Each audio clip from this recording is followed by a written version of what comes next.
നമസ്കാരം. രുദ്രാക്ഷത്തിലേക്ക് ഏവർക്കും ഹൃദ്യമായ സ്വാഗതം. വിശാഖം നക്ഷത്രക്കാരുടെ സാമാന്യ ഫലങ്ങളാണ് ഇന്നിവിടെ പറയുന്നത്. വിശാഖം നക്ഷത്രക്കാർ സൽസ്വഭാവികളും സദാചാരനിഷ്ഠയും ബുദ്ധിസാമർഥ്യവും ഉള്ളവരായിരിക്കും. ഈ നാളിൽ ജനിച്ച മിക്കവരും നീതി നിർവഹണത്തിൽ പ്രത്യേകം താൽപ്പര്യം കാണിക്കും. എതിർപ്പുകൾ അവഗണിച്ചുകൊണ്ട് ലക്ഷ്യപ്രാപ്തിക്കായി അത്യധ്വാനം ചെയ്യും. സ്വന്തം അഭിപ്രായങ്ങളിൽ ഉറച്ചു നിൽക്കും. പ്രായോഗിക ബുദ്ധി കൂടുതലായി ഉണ്ടാകും.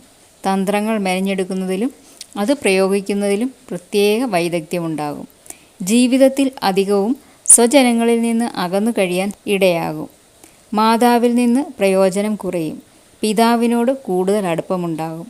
മാതാപിതാക്കളെപ്പറ്റി അഭിമാനിക്കുന്ന സ്വഭാവമുണ്ടാകും. പക്ഷേ അവരുമായി ഇടയ്ക്കിടെ കലഹിച്ചെന്ന് വരും. അന്യരുടെ നിർദ്ദേശങ്ങൾ അനുസരിക്കാൻ മടി കാണിക്കും. അധ്വാനശീലവും സ്വാശ്രയബോധവും കൂടുതലായി ഉണ്ടാകും. സ്വാർത്ഥ ചിന്തകൾ കൂടിയിരിക്കും. അന്യരുടെ മനോഭാവത്തെപ്പറ്റി ചിന്തിക്കാതെ ഓരോന്ന് പ്രവർത്തിക്കും. തൻ്റെ പ്രവർത്തനങ്ങൾ മറ്റുള്ളവരെ എങ്ങനെ ബാധിക്കുമെന്ന് അധികമൊന്നും ചിന്തിക്കുകയില്ല. ശരിയെന്ന് തോന്നുന്ന രീതിയിൽ പ്രവർത്തിക്കും. അത് പിതാവിന് വിരുദ്ധമായാൽ പോലും അതിനെപ്പറ്റി ചിന്തിക്കുകയില്ല. ഇതുമൂലം അടുത്ത ബന്ധുക്കളുടെ പോലും അതൃപ്തിക്ക് പാത്രമാവും. പക്ഷേ അത് കാര്യമാക്കി എന്ന് വരികയില്ല. പണസംബന്ധമായ കാര്യങ്ങളിൽ കരുതലോടെ പ്രവർത്തിക്കും. ചെലവ് ചുരുക്കാൻ പരമാവധി ശ്രമിക്കും. കഴിവതും അത്യാവശ്യങ്ങൾക്ക് മാത്രം ചെലവ് ചെയ്യാനും ബാക്കി സൂക്ഷിച്ചു വയ്ക്കാനും താൽപ്പര്യം കാണിക്കുന്നവരാണ് വിശാഖം നാളുകാർ. പക്ഷേ സന്താനങ്ങൾക്കും കുടുംബത്തിനും വേണ്ടി ധാരാളമായി ചെലവ് ചെയ്യും. എല്ലാം കൃത്യമായും ചിട്ടയായും നടത്തണമെന്നും സുഖസൗകര്യങ്ങൾക്ക് ഒരു കുറവും വരരുതെന്നും നിർബന്ധം പിടിക്കും. ആർക്കുവേണ്ടിയും അധികമായി ത്യാഗം സഹിക്കാൻ തയ്യാറാവുകയില്ല. ആർക്കും കീഴടങ്ങി നിൽക്കാനും ഇഷ്ടപ്പെടുകയില്ല. കർത്തവ്യനിഷ്ഠയുണ്ടാകും.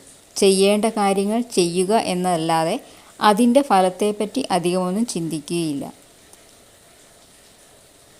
പക്വതയും സംസ്കാരവും ഉള്ളവരാണ് ഇവരിൽ മിക്കവരും. വിശാഖം നാളിൽ ജനിച്ച സ്ത്രീകൾ വിനയം, ഔദാര്യം, ഭർതൃഭക്തി തുടങ്ങിയവ കൊണ്ട് എല്ലാവർക്കും മാതൃകയായി കഴിഞ്ഞുകൂടും. വിശാഖം നാളുകാരുടെ ബാല്യകാലം പൊതുവെ സന്തോഷകരമായിരിക്കും. ആരോഗ്യം മെച്ചമാവും. കുടുംബത്തിന് ഭൂസ്വത്ത്, പുതിയ വീട്, വാഹനം തുടങ്ങിയവ ഉണ്ടാകാൻ ഈ കാലത്ത് യോഗമുണ്ട്.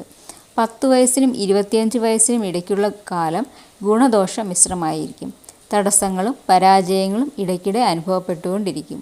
25 വയസ്സിനു ശേഷം 42 വയസ്സ് വരെയുള്ള കാലം തൊഴിൽ ഗുണം, കുടുംബസുഖം, സന്താന ഗുണം, ബന്ധുഗുണം തുടങ്ങിയവ ഉണ്ടാകും.